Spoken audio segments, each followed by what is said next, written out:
Inmate advocates are watching a potential clash between two state agencies over what to do about a camp of sex offenders. We're told these sex offenders will be moved, but where and how will the state go about it? Florida has a very strict sex offender registry law.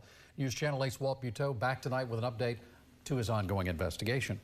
Keith and Stacy, it's one of the strictest laws in the nation as far as sex offenders go. Registered sex offenders cannot live within 1,000 feet of several types of locations, including parks, playgrounds, and schools.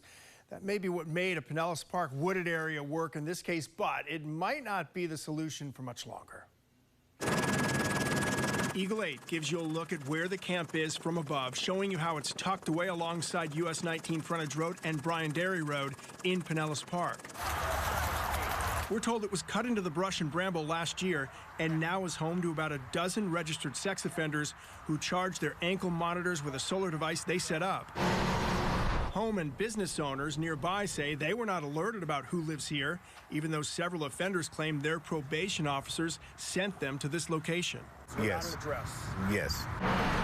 The Department of Transportation owns the land, but didn't know about the camp until 8 on Your Side asked a spokesperson about it. She says the residents will be moved, but she did not know when or where. One of the offenders who lives here tells us the sheriff's office in Pinellas County has been here since our story, and he says so has the Department of Transportation.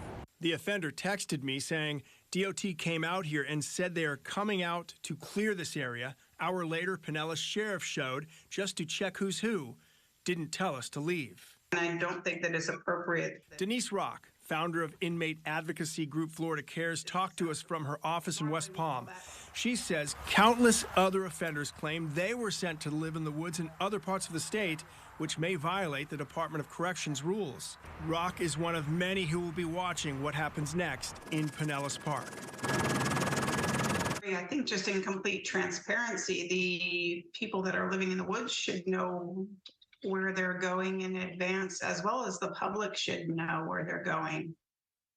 The Pinellas County Sheriff's Office and code enforcement are involved in this, but so far no comment on when the offenders will be moved. But she raises a good point. Where? Where are you going to send them? Yeah, I think where is harder than when, obviously. The exact location unknown, but these offenders are required to finish their probation in Pinellas County, and we'll keep an eye on it and let you know what happens next year. All right, thanks, Walt. And if you have something you'd like Walt to investigate, here's the number for our 8 on Your Side helpline. It's 1-800-338-0808.